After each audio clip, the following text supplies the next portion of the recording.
Hello, welcome back to Cracking the Cryptic, and thank you for watching this video rather than whatever World Cup match is going on at the moment. If you're watching it live, of course, you might be catching up with this the next day, having watched the World Cup live, and that's perfectly reasonable as well. And we've got a very interesting idea with a maze today. I mean, no rats drawn in it, but still, I think we can catch the vibe of the rat run. This is by Ryan Adams, who's one letter away from a huge Canadian singing star, but has featured on the channel before, and it's a very interesting rule set. I'll go through that in a moment. Now, talking of rat run, of course, we've got merchandise. Do check out not only our regular Cracking the Cryptic merch, but the rat run items as well, featuring mugs and t-shirts and hoodies and all sorts. Great fun to be had there, and that's all good. We've also, of course, got our Alien Invasion Sudoku hunt on Patreon, along with lots of other Patreon content, gridogram and connections videos, and some tough cryptic crosswords too. So do check those out. We've got apps. We've got some lovely apps, including Line Sudoku and Classic Sudoku 2, and the Worms. And Zetamath is the latest worm to appear. All good fun, and we love it when you interact with us in any way. Just leave a comment on the video if you want to do it in the simplest possible way. Do subscribe if you haven't already. We're trying to get to 700,000. We're so close. Encourage your friends, family, and passing acquaintances to subscribe. Now, let's have a look at the rules of Whispers in the Maze by Ryan. Normal Sudoku rules apply. 1 to 9 will go in every row, every column, and every 3x3 box. Starting in the middle of the grid at row 5, column 5, draw a path through the maze to the exit at row 3, column 1, where the valid path forms a continuous German whisper line. Adjacent digits on the line have a difference of at least 5. The path must be orthogonally connected, no diagonal moves, and cannot pass through any of the thick black walls. That's what we'd expect. Digits separated by a white Kropki dot have a difference of 1. If an arrow separates 2 digits, it points to the smaller digit. I can't see an arrow. There might be one under the fog. There must be one under the fog, I suppose. The 2 digits on the diamonds are the same. I suppose it says if an arrow separates 2 digits, it points to the smaller digit. Maybe no arrow separates 2 digits. That would be strange. The 2 digits on the diamonds are the same. And the fog in the top corner will be cleared when all instances of a digit to be deduced have been placed. Well, it's a very strange potential finish, and that's not the maze exit. I wonder if we're going to see a rat and a cupcake under the fog. No, I mean, that they're not referred to, so no, we're not. Anyway, do give it a try on the first link under the video. I am going to start now. Let's get cracking.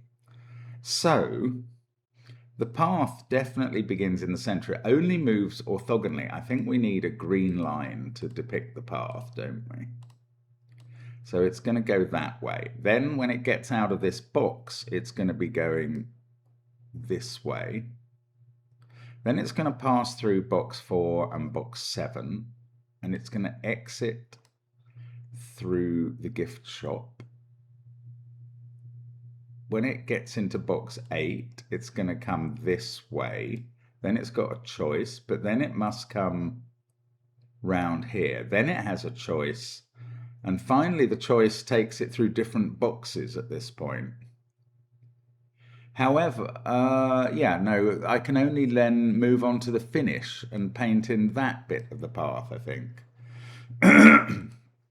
Now, that means we have all of these bits. All of these bits are on the path. You know what we can do? We can colour them. So, the normal things I tell you about a German whisper line are that 5 can't go on it, and that's true. That it alternates between digits higher than 5 and digits lower than 5, and that's true as well, to maintain this difference of 5. Also, 4 and 6 are quite difficult digits to place on it because they're two neighbours, if they had two neighbours, and this will be a long line, so there will be a lot of digits with two neighbours. The two neighbours can't be the same. With 4 and 6, they have to be the same. For 4, there are places you could put a 4, like perhaps there, but only because its two neighbours can then be 9s. And they happen to be in positions where they're not in the same row, box, or column. So 4s and 6s are quite difficult. Right, now there is a fourth thing that I don't normally tell you, but it applies today because firstly we've got a long line, and secondly that line can't take diagonal moves, and that is what we call a bishop's move restriction. This path is going to alternate between high and low digits, but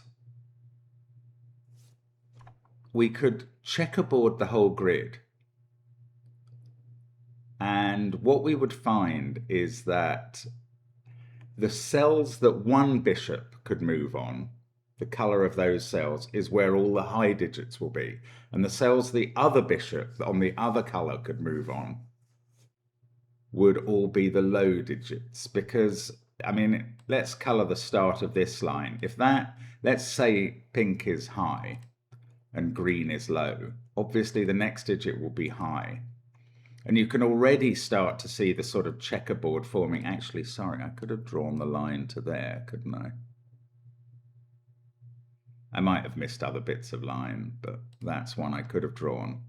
So this, now we don't know whether the path will go around here, but it doesn't matter. This will always be green. This will always be pink, green, pink. And basically I can color every cell as though I'm looking at an underlying chessboard of pink and green alternation.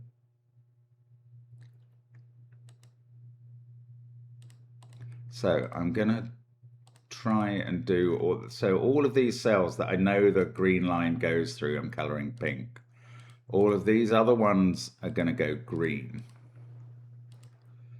And I don't know whether pink is high or low. Green is the other. But I do know that this pattern will apply. And, well, maybe that's going to help me with numbers. Is it? Oh, there's a real problem with disambiguation in this puzzle. That's quite interesting, but there is a real problem with disambiguation. How are we ever going to know which is high and which is low?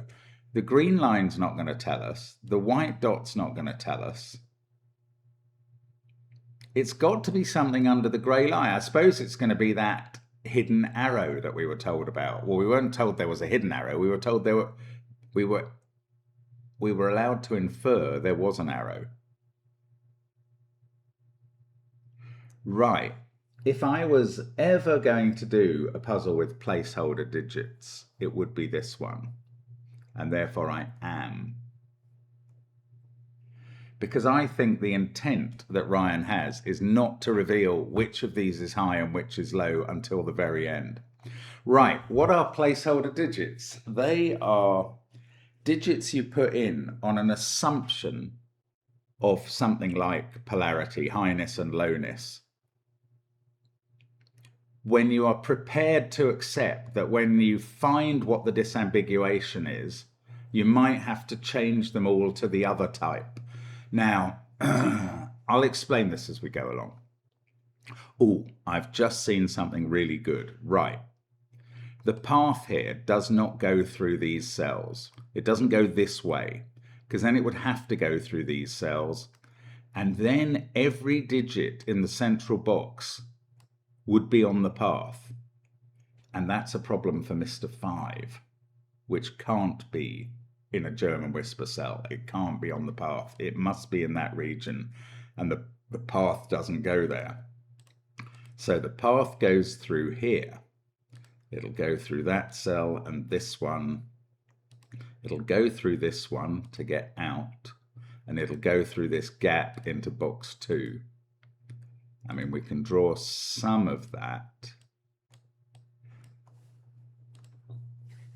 but we're getting a lot of cells. Now, okay, my next thing is that in a lot of positions within these, along this path and within these boxes, you could not have the monogamous digit, the 4 or the 6. And that would apply here, actually here as well. Wherever that goes to from here, wherever the path moves on to, it's either in the same box as this cell or the same row. So that couldn't be 4 or 6. So I am going to pick the cells that, by virtue of being in the middle of their box, in the middle of a row, in the middle of a column, will not be able to be 4 or 6. I'm going to choose that pink is low. And I'm prepared, when we get to the fog, to change that and determine that pink is high and subtract every digit in my grid from 10, or every pencil mark from 10, and I will have an alternate universe. And it's not bifurcating, it is just saving time in terms of being able to identify digits. And you know, otherwise I could mark certain digits as 1 or 9, or 1, 2, 8 or 9, and then gradually eliminate them down to the 2 possibilities. But this will be a much cleaner approach, I believe. Now, now with the greens, samey. Let's pick positions where green cannot be, oh, there aren't that many, are there? There and there. Okay, all of these are, oh, well, they're not 1, 2, 3. There, we're saying green is high. So there's 7, 8 or 9, and the other cells, it could be a 6. And what I'm hoping to do is find a triple of 1, 2, 3 or 7, 8, 9, and then another cell of the same color in the same row or column. Now, oh, that's quite interesting. So if the path went down here, oh, look, none of these cells could be the monogamous digit. Oh, that would be really interesting. This would have to be a set of 1, 2, 3, 7, 8, 9. They'd all be either in the same box as their 2 neighbors or in the same column as their 2 neighbors. And that would mean these digits were 4, 5, 6. Now, can we rule that out? This one would be 4. The path wouldn't go round here. I don't know. Now, the alternative, I suppose, is that the path... Oh, that's even worse. The path can't come down this channel. Oh, I thought we were going to be ruling out that channel. I think we're going to be ruling out this channel. It's exactly the same experience down this column. If the path came down here, every one of these digits couldn't be 4 or 6. Where in the column could you put 4 or 6, let alone 5, all into one cell? Well, that's not going to happen. So the path doesn't come down here. It comes down this channel. Our imaginary rat is coming down here. And these digits that I've got highlighted, none of them can be the monogamous digit. So that's 1, 2, 3. This is 7, 8, 9. And I can write a 4 in here. And I know that this digit might end up in the puzzle being a 6. Because I might have mischosen between high and low. That is the placeholder way round I have chosen. So that's a 9 going next to a 4. Now that can't be a 9. This can't be a 4.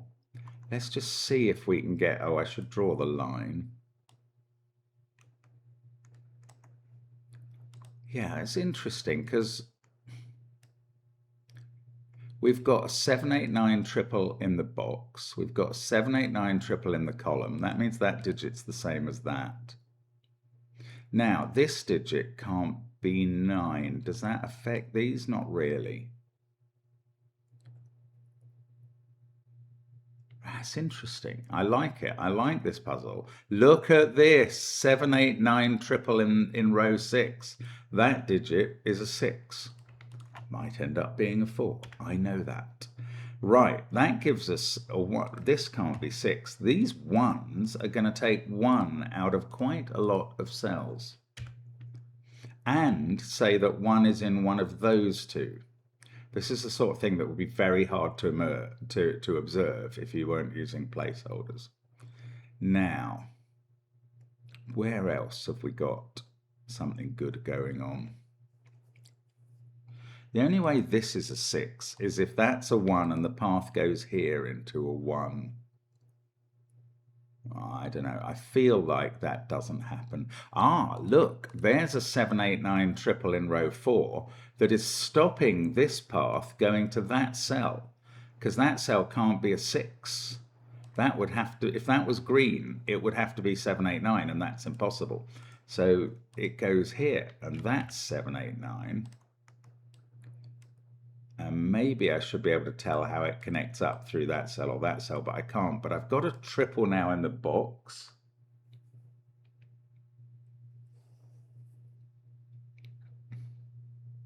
The other digit that will sit in one of these two cells is a pink 2 or 3 that will be on the line. So that's a 4 or 5. It doesn't really do a lot, does it?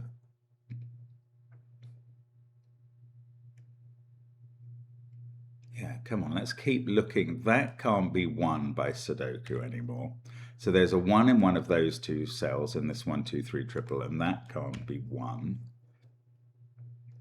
That means this can't be 6 by whisper rules.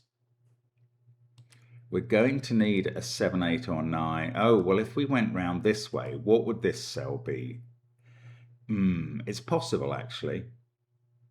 They would be a 2, 3 pair. That would be 4. This would be 9. This would be a 7, 8 pair. I feel like that doesn't happen, but it's just a feeling. It's not proof. Okay, what next?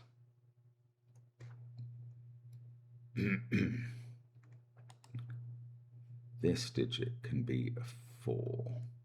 Oh, this can't be a 4. We've sort of got 2s and 3s. Yes. Yes. Look, this digit can't be on the path, this cell, because it would be low, and it would be 2 or 3 because it's in a position in the box where it can't leave the box, so it can't be 4. But we've got a 2, 3 pair looking at it, so the path goes here into a 2 or a 3. And now, have we got enough to do some 2? No, we don't have to do 2, 3 colouring. We've got a 2, 3 pair in this row. That's huge. This is a 1. The centre of the grid is a 4. This is now a 9. I mean, things are happening. That can't be 4. Lots of places can't be 9 now, those ones. What can't be 1? That can't be 1. And that's a 2, 3 pair in box 7. And this is a 1. This could well be 6. I think there's a good chance. We need a 1 in one of those two cells by Sudoku. There's a 9 in one of those two because of this 7, 8, 9 triple in the box. So that's not 9. And now that's a 7, 8 pair, and this is 9. Okay, good.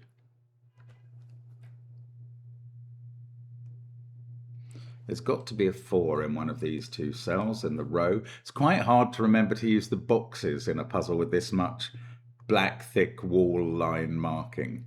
Now, this digit can't be 7 because it's sitting between a 2 and a 3, and one of those is a 3.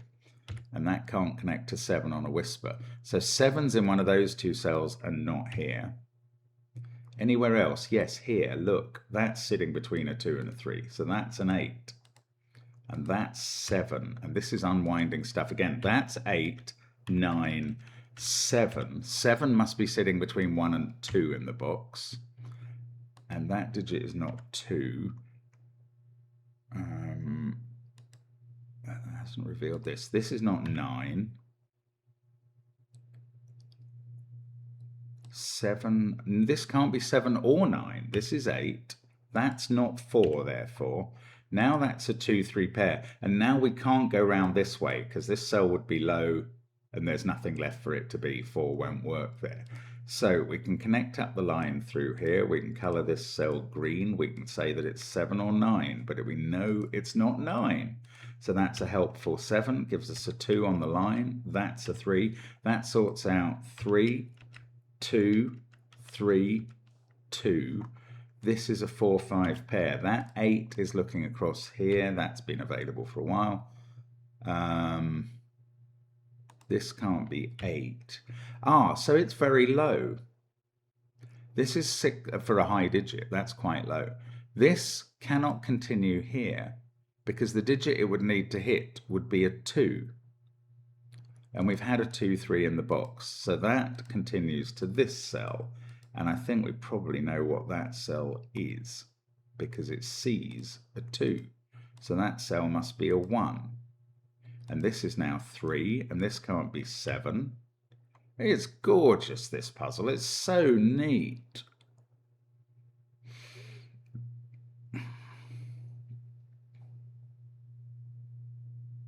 Now,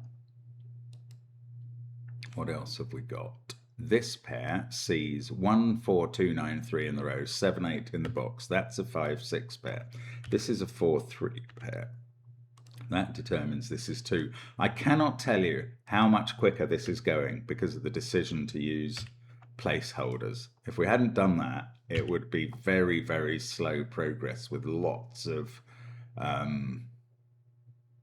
candidates confusing us, and we'd be talking about pink 1-3s versus green 1-3s everywhere. It would be confusing. Right, the white dot comes into its own at this point. That must be a 6, 7. That gives us 8. And things are moving along. What about this now? Can't be 3. Is that all? Yeah. This also, this can't be 3 or 2. That is a 1. Interesting. Oh, sorry, I hit the wrong button. I was trying to delete there. And I ended up Oh, well, that's annoying because now I've revealed whether I made the right choice about the placeholders. Well, I'm sorry. That's just me being a klutz. But never mind. I'm going to act as though I'm prepared to change the placeholder digits at the end. 3 there sees a 2 in the corner and 3. Right, there must be Sudoku to do now. There must be a lot of Sudoku. There's a 7 in one of those cells. These are from 4, 5, 9. That one is 4 or 5. Having just said there must be Sudoku to do, I'm obviously still only looking at the whispers all the time because that's how my brain works. Right, this is a 5, 6 pair and the loop doesn't go round through them. So the loop carries on to here, which is 7 or 8. It could go here, but it would have to be a 3. No, that won't work because then this digit would have to be 8 or 9. And that's impossible. So the loop must go round the top. Pink, green, and we can draw it. There we go. And this digit is 2 or 3. This one is 7 or 9.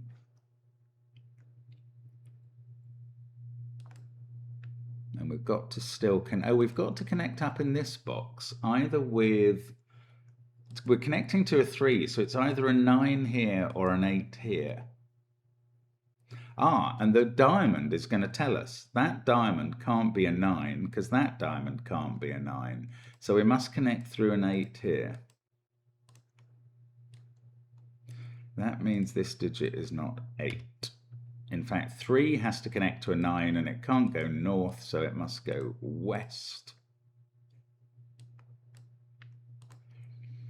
That was good. Now this is either 4, 5 or 6, and it's the same as this diamond, which is not 6.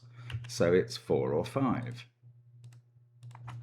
And that means we can place 6 in this bottom box and 9 in the corner, an unused 9. 9 not getting on the path will be a rarity in this puzzle. That's a 7 by Sudoku.